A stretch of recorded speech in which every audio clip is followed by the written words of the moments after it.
We must first explain to our friends watching that getting this started by telling us a little bit about your company. I know it's all about storage and more. Explain that as well as the merger that you've had with Juniper Holdings. Yeah, well, Happy New Year and thanks for having me on, Nicole. So Janus International is a global manufacturer and supplier of turnkey building solutions and also new technology for self-storage and the commercial warehousing industry. At Janus's core, we are a solutions and technology provider, and we make a lot of great products around, supporting that mission. And in terms of, the SPAC, the merger, we're partnering with Juniper Industrial Holdings. If you know anything about that SPAC, its founders is Roger Fraden and Brian Cook. These are former Honeywell executives. It was just a really good match for us, as we look at our next phase of growth.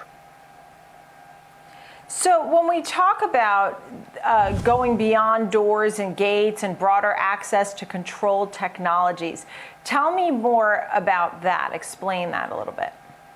Yeah, so we purchased a company called Noke. It's a software company, that we partnered with in terms of developing our wireless access control solution. So we're a first mover in this technology, and think about it as an app-based solution that allows tenants to onboard contactless. And think about in the era of COVID and beyond, it's very important. And it also helps them manage access to their storage units digitally. It also provides an operational savings to the operator, and it gives them the ability to drive rental rates based off of usage.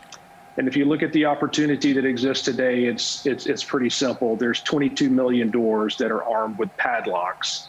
And, just doing some simple math, this provides a $4 billion opportunity that we plan on executing over the next 4 years, or few years, rather. I see. Yeah, so roughly $1 billion a year, I guess, if you get to all those padlocked doors. So give me an example for a regular person, because you're talking about that this is a $4 billion market opportunity, no key, remote access, right? So I don't have to go on my padlock.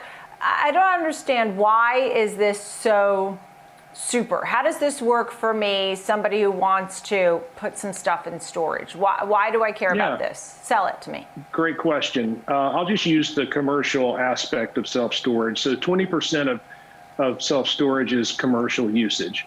And I'll use a tradesman as an example. Think about, having a plumbing business and using self-storage as a warehouse.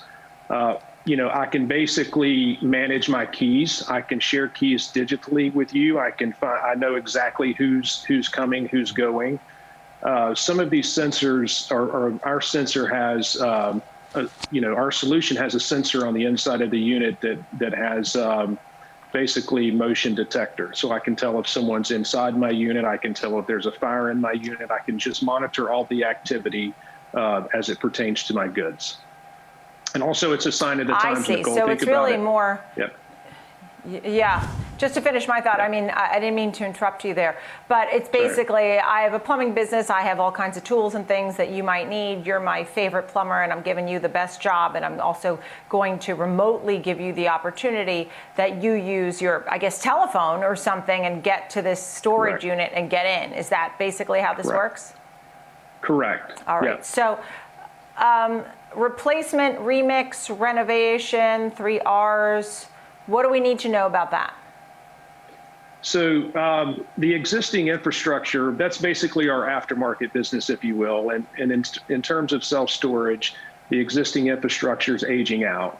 So if you think about 60% of facilities are over 20 years old, these facilities are in dire need of upgrading in order to compete with the new supply of the facilities today. So just a massive opportunity. We started this segment of the business back in the recession. And look, it's circa 150 million in revenue today. And we honestly feel like it's in early infancy stages of growth.